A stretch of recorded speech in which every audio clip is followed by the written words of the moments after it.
Houses were burning, trees were on fire. It was raining fire, and ash on the car. The fire just exploded. The wind just kicked out. We got like 60-mile-an-hour gust of wind. And I looked up and I just saw fire on the complete front range was engulfed. It's over the top of us now. All the houses just burning. There were just big pockets of fire everywhere. The smell was just overwhelming. It was very acrid. You could see the fire coming down the mountain. It was very frightening.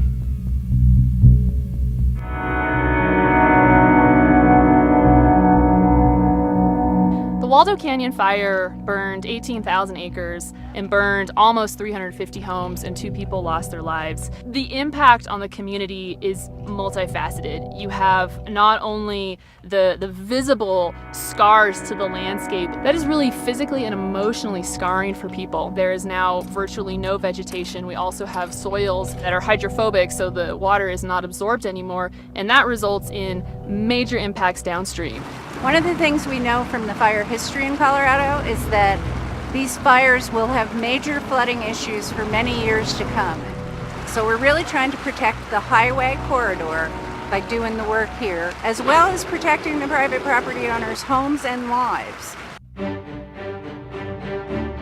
Good morning! Good morning! Rocky Mountain Field Institute, or as we like to call it, RMFI, is based in Colorado Springs, and we are dedicated to the rehabilitation and restoration of wildlands. And the work we do is awesome, but I am also very passionate about how we do it. And we engage community volunteers, like all the FedEx folks right behind me, in this work at the hands-on ground level of this work, which is so powerful.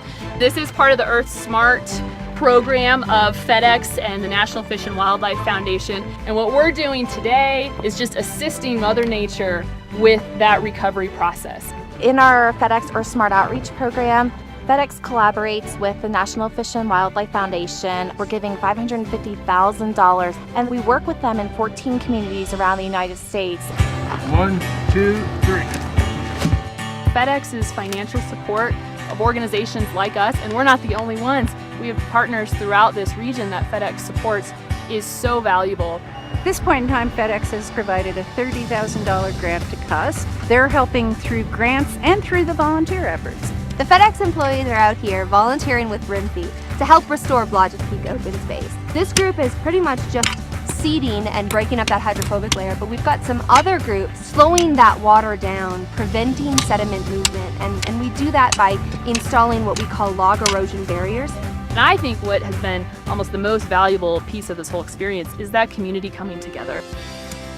Oh, this is fantastic. I mean, having everyone at work come out here and help, and this is my backyard, is much more meaningful to me that everybody wants to volunteer and do this. People coming together in the community to build that back up is just a wonderful, wonderful thing.